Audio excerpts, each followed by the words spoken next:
അങ്ങനെ എലിഫന്റ് ഐലൻഡിൽ നിന്നും ഞങ്ങൾ നേരെ പോയത് ഞങ്ങൾക്ക് അനുവദിച്ചിട്ടുള്ള റിസോർട്ടിലോട്ടാണ് കേട്ടോ.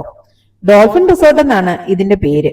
എന്റെ ഒരു സജഷൻ എന്താന്ന് വെച്ചാൽ, നിങ്ങൾ ആരെങ്കിലും ആൻഡമാനിൽ ഹാവ്ലോക്ക് ഐലൻഡിൽ പോകുന്നുണ്ടെങ്കിൽ ഈ റിസോർട്ടിൽ തന്നെ റൂം എടുക്കണമെന്നാണ്. കാരണം അത്രത്തോളം കാഴ്ചകൾ ഇവിടെ ഉണ്ട് കേട്ടോ. നമുക്ക് ഒരു ദിവസം ഈ റിസോർട്ടിൽ തന്നെ കാണാനുള്ളതുണ്ട്. ദേ ആ കാണുന്നത് കടലാണ്. അതിമനോഹരമായ ഒരു ബീച്ചിന്റെ സൈഡിലാണ് ഈ റിസോർട്ട് ഉള്ളത് തന്നെ. ദേ ആ മരം നിങ്ങൾ കണ്ടില്ലേ?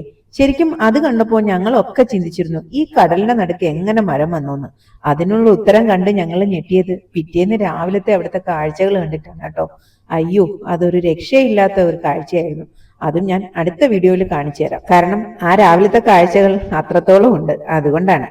അപ്പോ ഇവിടെ നിന്നും ഞങ്ങൾ നേരെ പോയത് ദേ രാധാനഗർ ബീച്ച് കാണാൻ വേണ്ടിയിട്ടാണ്.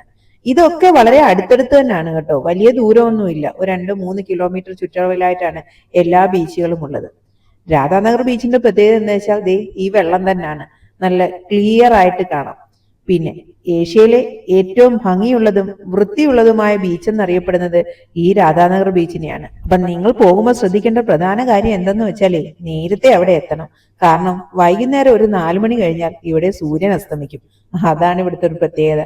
അപ്പൊ അവിടെ നിന്നും നേരെ തിരിച്ച് ഞങ്ങൾ റിസോർട്ടിൽ വന്നിട്ട് നമ്മുടെ റിസോർട്ടിന് സൈഡിലുള്ള ബീച്ച് കാണാൻ വേണ്ടി രാത്രി ഇതേ ആഹാരശേഷം ഇറങ്ങിയതാണ്.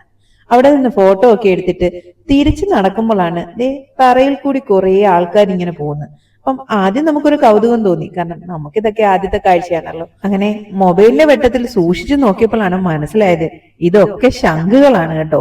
ശംഖുകൾ എഴഞ്ഞു നടക്കുന്നതൊക്കെ നമ്മൾ ആദ്യമായിട്ട് കാണുകയായിരുന്നു. അതുകൊണ്ട് തന്നെ കുറെ നേരം ഞങ്ങൾ അവിടെ സ്പെൻഡ് ചെയ്തു ഇതുങ്ങളുടെ വരവും പോക്കും ഒക്കെ കാണാൻ വേണ്ടിയിട്ട്.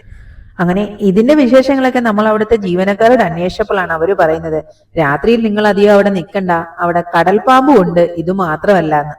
പിന്നെ ഏറ്റവും വലിയ പ്രത്യേകത എന്താ വെച്ചാൽ, രാവിലെ 4:15-നും 4:30-ക്കും ഇടയ്ക്ക് ഇവിടെ സൂര്യൻ ഉദിക്കുമെന്നുള്ളതാണ്. അപ്പോ അതിമനോഹരമായ കാഴ്ച കാണാൻ പറ്റുമെന്ന് അവർ പറഞ്ഞു.